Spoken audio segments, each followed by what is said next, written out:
자, 안녕하세요. 삽입니다. 이번에 말씀드려볼 내용은 가죽 재단할 때 가위를 써도 되냐, 되지 않느냐에 대한 내용이에요. 음, 보통 가죽을 재단을 하다 보면은 영상에도 보기도 하고 공방에 가서 보기도 하고 다른 사람이 하는 걸 구경하기도 하고 보면은 칼을 많이 씁니다. 그래서 저도 처음에 이제 구두칼 대신에 커터칼을 쓰시는 걸 추천을 드리면서 소개를 드린 적도 있지요. 가위를 얘기를 드린 적이 없어요. 가위로 재단하는 거를 얘기를 드린 적이 없는데, 결론부터 말씀드리자면 가위는 가죽 공예를 하는 데 있어서 이제 보조 도구입니다. 필수나 우선적으로 쓰는 도구, 재단 도구는 아니고요. 보조 도구라고 생각하시면 돼요. 그 이유 이제 세 가지에 대해서 말씀을 드려볼게요. 칼보다 이 가위가 불리한 부분, 그러니까 조금 더 아쉬운 부분, 이제 세 가지가 있는데, 첫 번째는 가위로 가죽을 재단을 하다 보면 가죽 표면이 뭉개지는 현상이 종종 생깁니다.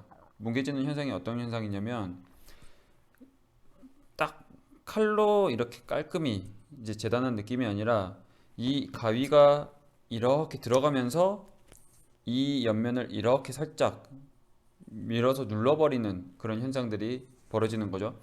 특히나 베지터블 가죽 그리고 두꺼운 가죽일수록 그 현상이 도드라지는 경우들이 있습니다.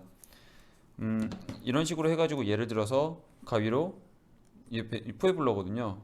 베지터블 가죽을 이렇게 해서 자르면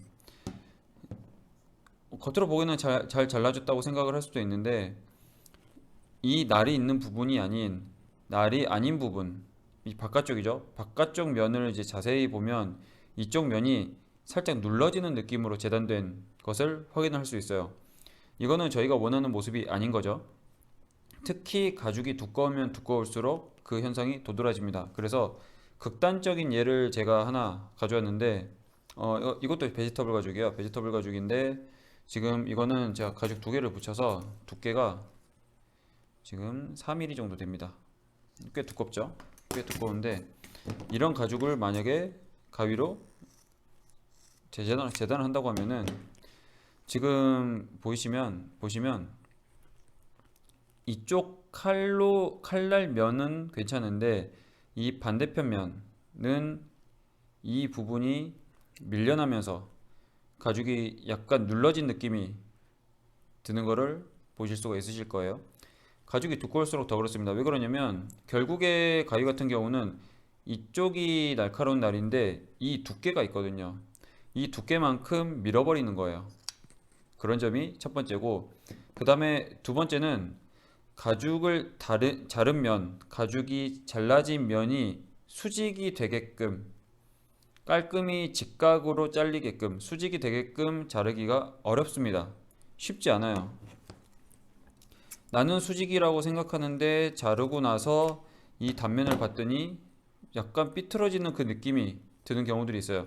제가 최대한 제 거 이제 핸드폰 카메라로 찍어서 한번 그 옆면을 좀 보여드릴 건데 사진을 제가 띄워드릴게요. 그걸 보시면 좀 아실 수 있을 거예요.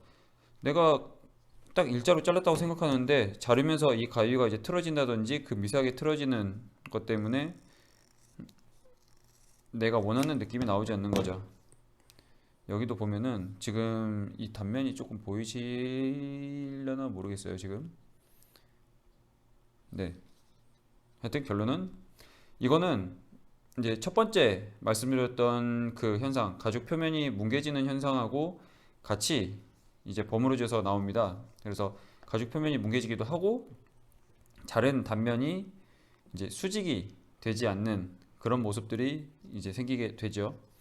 그리고 마지막으로 세 번째는 직선을 재단하는 데 있어서 혹은 긴 길이를 재단하는 데 있어서 불리합니다. 칼보다. 칼은 자를 대고 쭉 잘라버리면 되는데 가위는 내가 이렇게 하면서 쭉 지나가야 되니 생각보다 더 효율적이진 않거든요.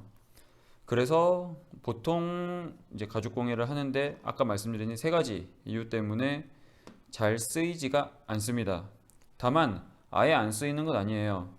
쓰실 때는 어느 부분에 좋냐면 두께가 얇은 가죽을 자른다든지 거기에 플러스 뭐까지 있냐면 곡선 부분을 자를 때는 가위를 쓰셔도 괜찮습니다. 왜냐면 가죽이 얇으면 얇을수록 이렇게 재단을 했을 때 가죽 표면이 뭉개지는 현상도 덜하고, 그리고 가죽이 자른 면도 이 두께가 얼마 되지 않기 때문에 뭐 수직인지 아닌지 그게 의미가 없어지는 경우들이 많거든요. 그리고 곡선에서는 이 칼로 자르는 것보다는 가위로 자르는 게 더 나은 경우들이 있습니다. 그래서 가위를 한번 활용을 해보시는 것도 괜찮아요. 괜찮은데 보통은 칼을 주로 이용을 하실 거고, 이제 아까 말씀드린 것처럼 두께가 얇으면서도 곡선 부분인 곳을 재단을 할 때 가위를 활용하시면 좋다. 그래서 결론은 가위는 이제 재단하는 데 있어서 이제 보조 도구다라고 생각을 하시면 됩니다. 이제 옵션인 거죠, 옵션. 필수가 아니라. 그래서 그렇게 한번 말씀을 드려보고 다음에는 다른 영상으로 찾아오겠습니다. 감사합니다.